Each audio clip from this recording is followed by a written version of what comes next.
Hello, today we're going to try to understand optical properties of materials by using a simple model. First, we're going to talk about the refractive index and afterwards about the optical absorption.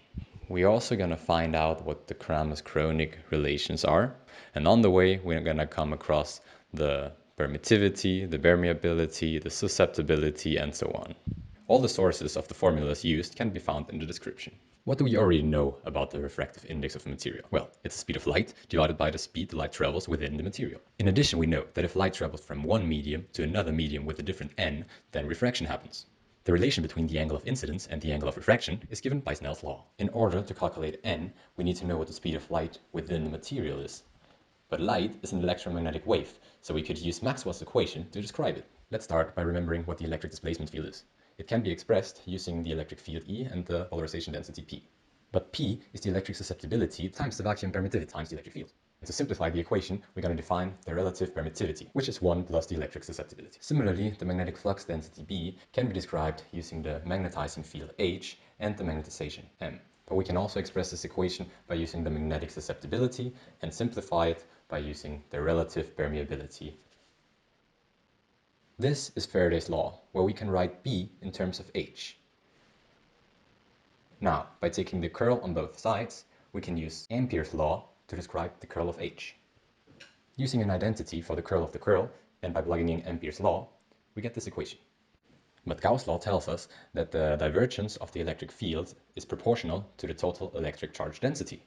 So if we assume that our material isn't charged, we can set this term to 0.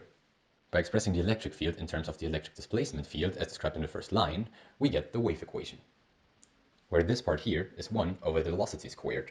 So the velocity can be described like this, which kind of makes sense because the relative permeability and the relative permittivity of vacuum is 1. So the speed of light in vacuum is given by this famous relation.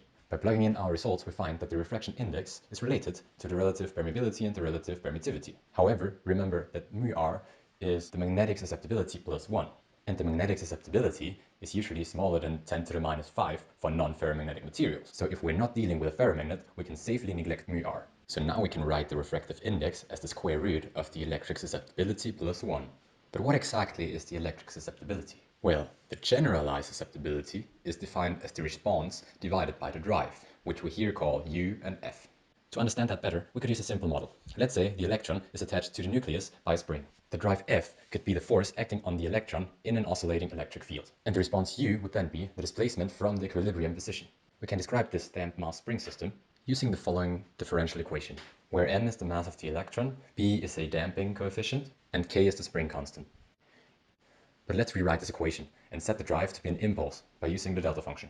So our new response g is called the impulse response function, or otherwise known as the Green's function. We can look up this impulse response function, and it looks like this. Here h is the Heaviside step function. It just makes sure that g is 0 before the impulse happens, at t is 0. But how does that help us? Well, any arbitrary function can be expressed as the sum of the function itself at each point in time. That's also pretty much the definition of the delta function. So if we assume linear response, we can say that the response is the sum of all the solutions at any given point in time. Now, let's also assume that our drive is sinusoidal, as an electromagnetic wave would be, so we can express U like this. If we do that, we can rewrite the generalized susceptibility like that. By substituting t minus t prime with tau and getting rid of the minus by changing the boundaries of integration, we find that the susceptibility is the Fourier transform of the impulse response function. Note that here we're using the convention of Fourier transforms, where the factor of 1 over 2 pi appears in the inverse Fourier transform. We can use this fact though. Let us write down the equation from before again, and normalize it by dividing by m. To clean up the equation a bit, we introduce gamma and omega 0. We can Fourier transform the whole equation. We get an I omega for each derivative, and the generalized susceptibility for g. The Fourier transform of the delta function is just 1, so we can easily express the generalized susceptibility like that. However, this is the generalized susceptibility, which was defined by being the response divided by the drive. In our simple model, we said that the response was just the displacement, and the drive was the force acting on the electron in an oscillating electric field, which would be the charge times the electric field. What we want is the electric susceptibility though, which we defined like that. For small displacements, we can say that the polarization density is equal to the electron density n times the charge of an electron times the displacement. By comparing this expression with the generalized susceptibility above, we can see that the electric susceptibility is proportional to the generalized susceptibility. So we can easily go from one to the other. To make sense of our result, we should draw it. The blue curve is the real part of the susceptibility, and the red one is the imaginary part. But why is there even an imaginary part? And what does it tell us? Isn't the refractive index real? The complex refractive index, n underlined, is composed of the real part, which is n, the refractive index as we know it, and its imaginary part, which we call k, which is the extinction coefficient. And k has something to do how well a material absorbs light. Therefore, we can see from the blue curve that the refractive index is strongly dependent on the frequency. And it is not a constant, as many people think. Of course, if it would be a constant, then neither rainbows nor chromatic aberration would exist. You also couldn't use an optical prism to split white light up into its constituent spectral colors. For these prisms, for example, the frequency of visible light would be in this region. Here, the absorption is almost zero, so it transmits light, and the refractive index increases with the increase of the frequency. To understand better what the imaginary part of the susceptibility has to do with the absorption of a material, and what it means when we have a negative susceptibility, or permeability, we can go back to the wave equation that we derived earlier. Let's take a plane wave as a solution and plug it into the equation. Doing this, we get the dispersion relation. And again, we can neglect the relative permeability by saying that we don't deal with ferromagnets. If the real part of the relative permittivity is negative, then k is imaginary. This would make the plane wave solution a decaying exponential. Therefore, we don't have a propagating solution in this case. However, if the real part of epsilon r is positive, then we can rewrite the solution like this. We get a propagating solution times a decaying solution. Thus, if k, the extinction coefficient, would be 0, then the wave would propagate forever in the material without losses. If it isn't 0, the wave would still propagate, but it would be partly absorbed. We already know from D'Alembert's law that the intensity of light within a material falls exponentially. Here, alpha is the absorption coefficient. From this, we find the easy relation between the absorption coefficient and the extinction coefficient that we defined earlier. The factor of 2 is there because once we use an intensity and once an amplitude. But of course, a real material isn't as simple as we've modeled it. Often, the real part of the susceptibility for an insulator looks like this. If it is dipolar or has lots of defects, low frequencies can polarize it, and it shows this behavior. If it is ionic resonances can be seen mostly in the infrared. But all materials show electronic resonances, the one that we just calculated. This resonance usually can be found in the UV. Is there a correlation between the refractive index and the extinction coefficient, though?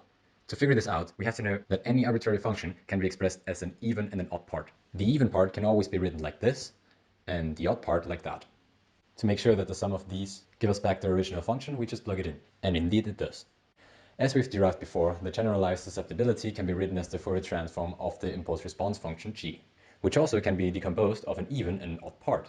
Furthermore, we write the exponential as cosine and sine, and now when integrating from minus infinity to infinity, we remember that odd functions give 0. So the integral of the even part of g times the odd cosine function, just like the integral of the odd part times the cosine. We now get a new expression for the real part of the generalized susceptibility g prime and the imaginary part of the susceptibility g double prime.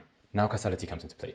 Remember that the impulse response function is 0 for negative t. Because of this, the sum of the odd and the even parts of g must add up to 0 at negative t. So they can be written like this. The sine function is just minus 1 if t is negative and plus 1 if t is positive. This is one form of the Kramers-Kronig relation, and it lets us calculate n from k or the other way around. For example, let's say we do a simple optical absorption experiment and measure the absorption coefficient alpha. How can we calculate the refractive index? We first get the extinction coefficient from the absorption coefficient.